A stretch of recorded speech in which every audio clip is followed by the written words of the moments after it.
Gente, em meia hora eu vou dar uma passada muito rápida, como eu disse, nos vários impactos de um estudo que nós fizemos aproximadamente há 10 anos, e eu tenho a alegria de ter 2 dos colegas que realizaram esse estudo conosco, o Dr. Andrew Newberg, Dr. Alexander Moreira Almeida, aqui presentes, e que vocês terão o privilégio de ouvir em breve as palestras. São pessoas de quilate científico muito brilhante e pessoas de um coração generoso, de uma boa vontade genuína em de verdade ajudar. E por essa ajuda, por esse espírito generoso, nós realizamos esse estudo, que foi o primeiro estudo mundial que veio investigar a mediunidade com o método de neuroimagem. Muito bem, então a primeira pergunta que se faz ao realizar um estudo como esse é se é possível estudar o espírito. O espírito, espíritus do latim, o sopro, o impalpável, o invisível.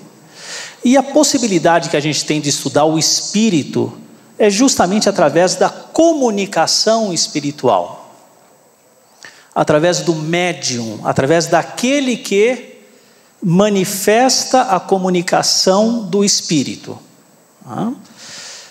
Quando o Dr. Newberg publicou os seus primeiros estudos sobre meditação, o que acontece no cérebro durante esses estados, eu me interessei demais e eu fui me aproximando do Dr. Newberg com a possibilidade de um dia realizarmos um estudo e conversamos por muito tempo sobre o desenho desse que se tornaria o primeiro estudo mundial em neuroimagem sobre a comunicação espiritual mediúnica com médiuns brasileiros. Esse estudo foi publicado em 2012 e contou com vários outros colegas a quem eu sou muito grato, igualmente de coração. A psicografia, como vocês sabem, que é muito conhecida no Brasil, envolve o indivíduo que recebe um conteúdo supostamente não dele, ele atribui esse conteúdo de um espírito, e justamente foi o que nós quisemos estudar. Por que psicografia e não outras expressões da mediunidade? Porque, sendo o primeiro estudo, nós precisaríamos controlar as variáveis tanto quanto possível, da melhor maneira possível. E quando nós trabalhamos com a escrita, nós já eliminamos muitas variáveis de difíceis controles em relação a outras manifestações da mediunidade. Então, levamos 10 médiuns brasileiros, psicógrafos, para a Universidade da Pensilvânia, todos saudáveis. Isso é importante observar, porque a mediunidade, a questão de 10, 15 anos atrás, era também observada como um estado patológico. Havia muita confusão. Claro, ainda se esclarece muito esses diferenciais. O que pode ser um surto psicótico, uma clarividência, uma experiência espiritual ou uma alucinação visual. Quer dizer, vocês vão observar ao longo da palestra que outros estudos estão acontecendo em decorrência desse primeiro, que abriu as portas para a continuidade dessa linha de pesquisa, de investigação tão importante, que também envolve os diferenciais critérios para uma condição espiritual e uma condição patológica, de um transtorno psiquiátrico. É também uma perspectiva muito importante dessa linha de pesquisa. Esses médiuns, então, estudados, são pessoas saudáveis, ajustadas, têm família, um trabalho e uma prática mediúnica. O Dr. Alexander Moreira Almeida aplicou vários inventários para observar a sanidade mental, a ansiedade, a depressão, entre tantos outros fatores desses médiuns. Fomos todos para a Universidade de Pensilvânia e a ideia de fazer um estudo que eu nomeei como o estudo bolha, né? O que é isso? Juntar a todos durante 10 dias, de maneira até que os fenômenos possam ser potencializados, ao invés de coletar as neuroimagens uma vez cada semana, de um médium e depois de um outro e assim por diante. Todos juntos, pesquisadores e médiuns, fortalecem as possibilidades do estudo amplificar o fenômeno, desde que haja um bom relacionamento interpessoal entre investigadores e sujeitos investigados. E esse é um destaque importante, um dos aprendizados em termos de metodologia, um dos impactos muito importantes desse estudo, que nos ensinou muito a respeito de como desenhar, como criar métodos ou critérios para que nós possamos de fato observar o que se manifesta, ao invés de produzir artificialidades. Por exemplo, na prática, se os médiuns estivessem nervosos durante os exames, o que nós observaríamos durante a neuroimagem não seria a expressão da comunicação espiritual, mas seria provavelmente a ansiedade do indivíduo naquela condição. Então, o desenho, o método, precisam ser muito bem cuidados. E considerando esse como o primeiro estudo, nós conversamos por mais de um ano, o Dr. Andrew e eu, para chegarmos a um estudo, a um desenho qualificado, tal a responsabilidade desse que foi a primeira investigação a respeito. Os resultados desse estudo, o que nós fizemos? Nós pedimos para os médiuns fazerem 2 tarefas. A primeira, psicografia, que foi comparada com a tarefa controle, que é a escrita de um texto original do próprio indivíduo, sem o transe mediúnico. E nós comparamos esses estados. O que nós observamos? Em relação à complexidade do texto, em primeiro lugar, quando nós aplicamos vários critérios e um avaliador expert nesse tema, né? Caroli, Alexandre Caroli, que corrige inclusive dissertações da Unicamp, são critérios estabelecidos para observar a complexidade dos textos. Ele observou essas complexidades, comparou ambos os textos, e qual foi a surpresa? A complexidade do texto psicografado é relativamente superior à complexidade do texto fora do transe mediúnico. Isso para toda a amostra, para todos os médiuns, especialmente os médiuns mais experientes.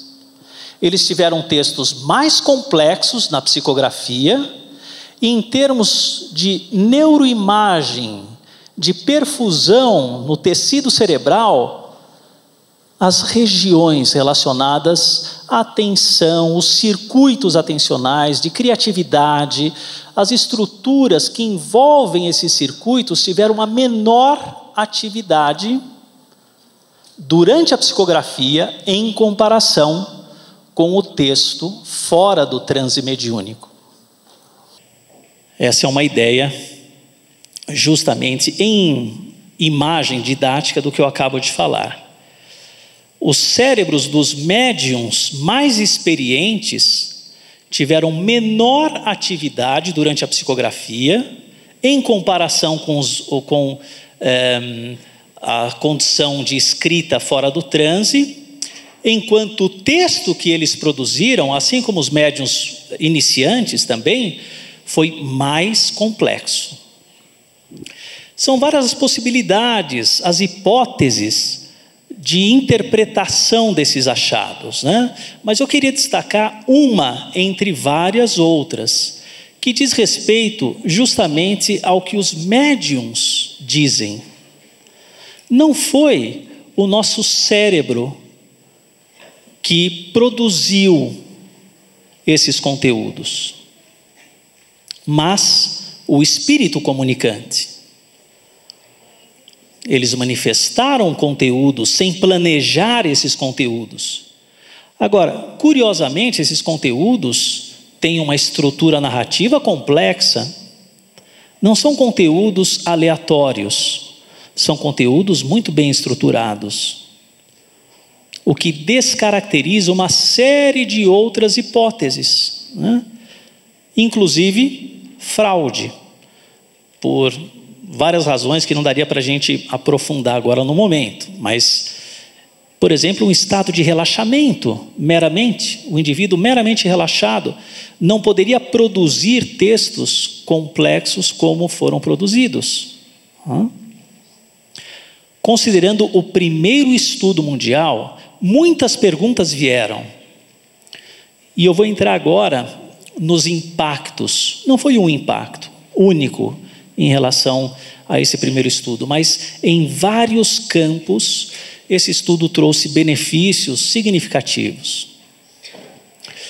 Em relação em primeiro lugar, ao impacto da procura a respeito desses conteúdos, né? Esse artigo foi publicado na PLOS ONE, que é um periódico de livre acesso. Livre acesso, em outras palavras, o indivíduo não precisa pagar pelo artigo.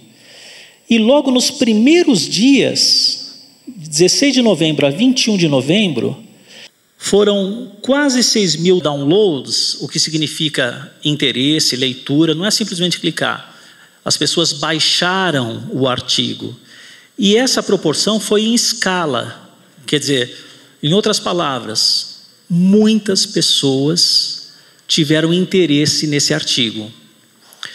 Eu recebi um e-mail da PLOS ONE, logo uma semana depois da publicação, colocando em palavras: olha, outros artigos serão muito bem-vindos do seu grupo, porque, claro, o periódico quer visibilidade, e esse foi um artigo de imensa visibilidade.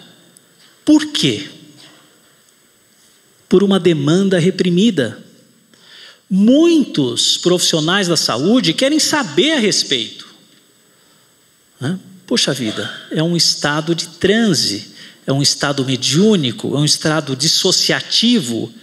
E quais são as expressões desses estados dissociativos saudáveis, por exemplo, como pode ser uma situação de mediunidade, e as expressões patológicas desses estados dissociativos?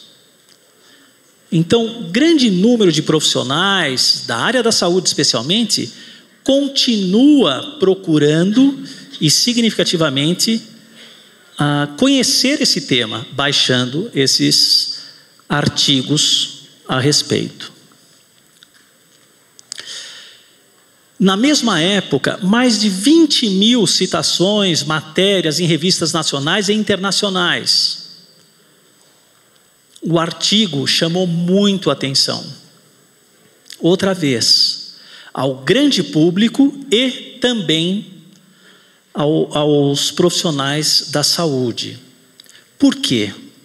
Vamos imaginar, a expressão da sensibilidade, da mediunidade, pode ser uma expressão não anômala, mas normal, em que talvez a maioria de nós tenhamos essa sensibilidade de uma maneira ou outra. E eu quero conhecer melhor, eu quero saber o que é isso. Eu não domino essa sensibilidade. Tem um estudo interessante: 48% de uma certa população referiu ter experiências espirituais. E desses 48%, uma grande parte mencionou que foram experiências muito significativas. Veja, dessa população, se 48% mencionam que tiveram experiências espirituais e significativas, A gente não poderia chamar de experiências anômalas, mas experiências que pelo menos a metade das pessoas provavelmente tenham. E daí o grande interesse do público amplo e do público de profissionais relacionados à saúde mental, especialmente. Então, esses downloads foram crescendo em escala. E falando um pouquinho agora dos impactos sobre a metodologia, o que nós aprendemos para que outros estudos pudessem se desenvolver? Vários aspectos importantes. Como manter o rigor científico sem produzir artificialidade? Minimizar expectativas. Por exemplo, os médiuns diziam: mas o telefone toca de lá para cá. E se eu for para lá e nada acontecer? E nós falávamos sobre isso. Você vai fazer simplesmente a sua parte, né? Muitos perguntaram para os seus próprios mentores, que disseram que o melhor aconteceria. Então essas expectativas, os temores, aqueles receios, será que vai dar certo? Será que não? O que será que vai acontecer? Muito importante que sejam minimizadas, de maneira que o fenômeno possa florar naturalmente. As opiniões dos voluntários são importantes. Tudo que os voluntários pediam, nós procurávamos atender sem prejudicar o método e o rigor científico. Por exemplo, enquanto eu estiver fazendo a psicografia, eu gostaria que houvesse um grupo de apoio espiritual à distância. E assim, o pedido foi atendido. Sempre que um colega estava fazendo a psicografia, entre os médiuns, um grupo estava dando suporte espiritual, entre vários outros pontos. Começar com os voluntários mais seguros, para que eles possam transbordar a tranquilidade, a confiança. Fundamental. Imagine o seguinte: começamos com um voluntário que está mais inseguro. Ele tem uma experiência difícil, ele pode contagiar as expectativas, os temores do grupo. Começar com os voluntários mais familiarizados, seguros, Também igualmente importante. A familiarização com o ambiente. Veja, há uma barreira da língua, A gente foi para os Estados Unidos, os médicos não falavam inglês, e era um hospital, Então essa familiarização com o ambiente, mesmo com o próprio grupo, com os próprios pesquisadores, se fez muito, muito importante, como um fator decisivo para o sucesso dessa pesquisa. Como deixar os voluntários à vontade no hospital? Uma boa entrevista qualitativa, antecipadamente, eles conhecerem muito bem o roteiro, a sequência do que aconteceria, passo a passo. Olha, vocês vão fazer isso, depois aquilo, de maneira que essa tranquilidade pudesse vir. E teoria da mente, quer dizer, os pesquisadores tentarem, por empatia vem do grego, empateia, sentir-se dentro de, tentar imaginar quais seriam as apreensões dos médiuns naquela condição, e investigar se seria ou não pertinente. Ficaria mais confortável se você estivesse num ambiente, por exemplo, com a luminosidade tênue, ou com uma luz forte. Quer dizer, tentar entrar na mente do sujeito, do indivíduo que está sendo pesquisado, de maneira que a gente possa favorecer a experiência natural, espontânea. O método, a escolha do método, o que também foi muito importante, o SPECT, que é uma fotografia única de um momento, após 3 minutos da aplicação do marcador do tecido cerebral, o SPECT nos permitiu, de maneira silenciosa, registrar justamente o momento em que os indivíduos estavam escrevendo, sejam os momentos psicografia ou o texto original sem um transe mediúnico. o ambiente suave. Os médiuns não percebiam o momento que um marcador cerebral estava sendo injetado. Por quê? Havia um sorinho, de maneira que eles pudessem se concentrar naquela tarefa sem um efeito de distração. E agora vai começar, por exemplo.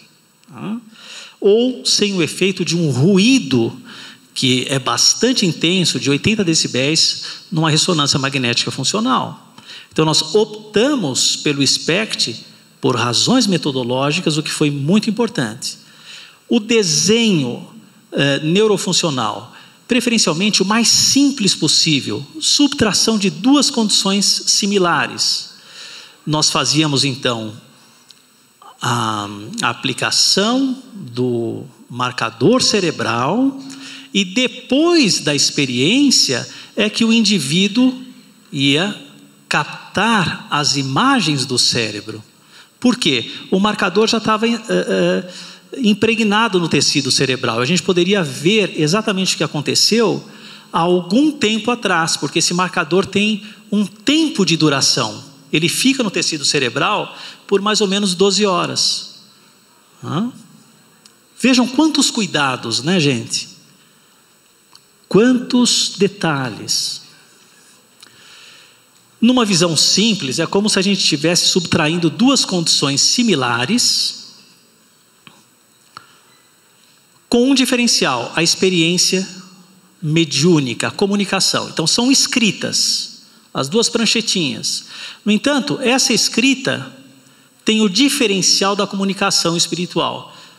A subtração entre duas condições, nós poderíamos ver justamente o diferencial da experiência espiritual. Quer dizer, claro que é muito mais complexo do que isso, mas didaticamente, o que eu estou trazendo aqui é uma referência de simplificar os desenhos neurofuncionais, porque quanto mais complexos os desenhos, maiores são as variáveis que possam fazer o indivíduo se perder nessas tarefas. E vejam a sequência, né? Por exemplo, aqui vocês percebem, das 9 horas até o meio-dia, quantos itens aconteciam? Foi uma sequência que fluiu muitíssimo bem, né? Eu particularmente senti uma vibração muito gostosa, muito agradável, durante esses dias todos que estivemos fazendo o curso. É normal ter que refazer exames, é normal não dar certo. E não pegou propriamente o marcador, vamos fazer outra vez, ou não registramos, absolutamente normal. E esses 10 voluntários tiveram seus exames numa fluência que também nos chamou a atenção. Aqui está o Dr. Nilber explicando mais uma vez o roteiro, a sequência, o Dr. Alexander aqui, todos os médiuns que, claro, assinaram a declaração, né, do consentimento livre, esclarecido, né, e mais uma vez eles notavam qual era o caminho, o passo a passo, agora explicado pelo Dr. Nilber, antes explicado no Brasil. Aqui o grupo à distância, de apoio à distância, enquanto um dos médiuns fazia psicografia. A familiarização com o ambiente hospitalar. Um pequeno tour, de maneira que a gente pudesse conectar as pessoas. E observe aqui o Alexander, ele está parceirão dos médiuns, né? Está num clima de irmandade aqui. Tranquilão, à vontade, assim como todos. Então, essa perspectiva de equanimidade em relação aos médiuns foi fundamental para que eles se sentissem confortáveis e pudessem assim manifestar os conteúdos tal como eles se manifestam no próprio ambiente aqui no Brasil que eles professam mediunidade. Por exemplo, aqui está a expressão facial de 2 das médiuns um pouquinho antes dos exames. Estão confortáveis, tranquilas, estão à vontade. O Andrew revendo se deu tudo certo, se o exame captou o que se esperava, as imagens. Aqui uma imagem aí reunindo uma parte da turma. Um outro impacto fundamental, o olhar dos profissionais da saúde. Cito um exemplo para ilustrar muitos outros. Um psiquiatra vienense enviou um e-mail dizendo: muito obrigado pela contribuição dos seus colegas, pelo artigo, etc. E como psiquiatra, eu revisitei os meus arquivos de pacientes que eu considerei num estado psicótico, em delírios, podendo eles, eventualmente, estarem numa emergência espiritual ou numa condição de mediunidade. Então, o estudo inteiro e todos os nossos esforços teria valido a pena por essa fala, e foram muitas outras. A continuidade dessa linha de pesquisa, um outro impacto muito importante. Por exemplo, fizemos em seguida, na Universidade de Aachen, um estudo liderado pela Alessandra Manieri, que fazia o doutorado dela na universidade, e dessa vez trabalhamos com a ressonância magnética funcional e desenhos que os médiuns pintores faziam.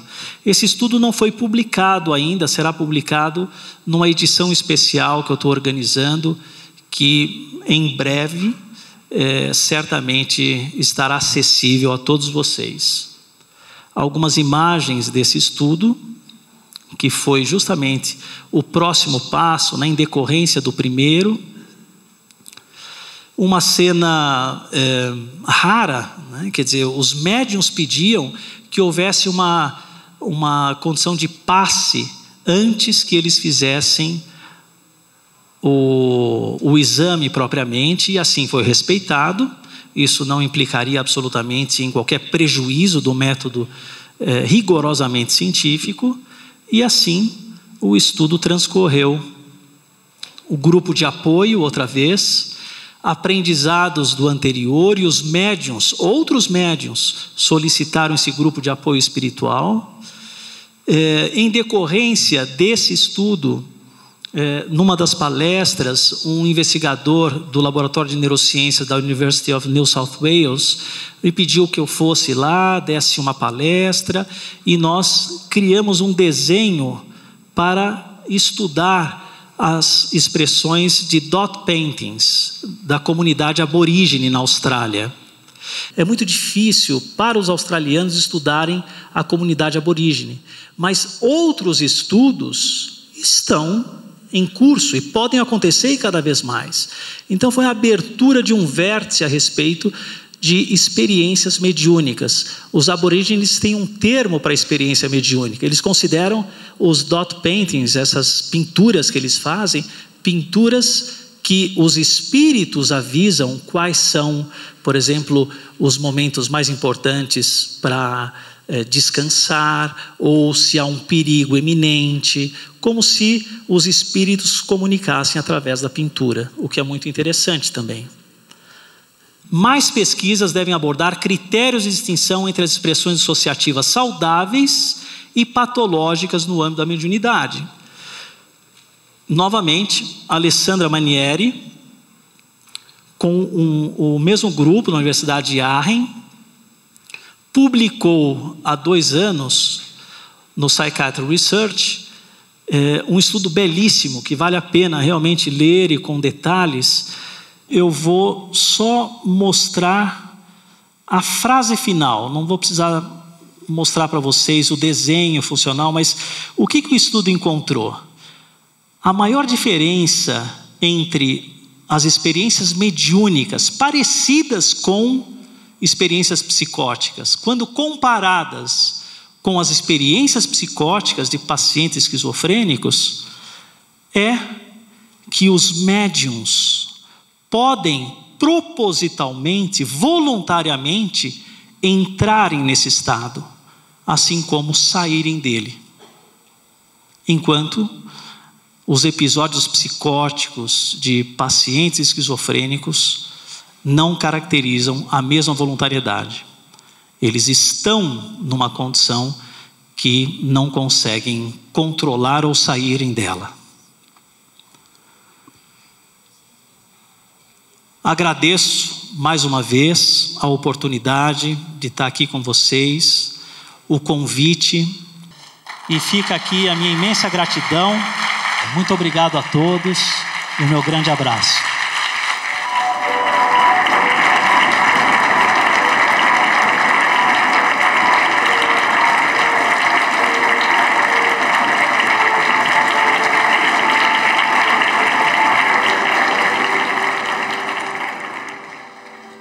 Música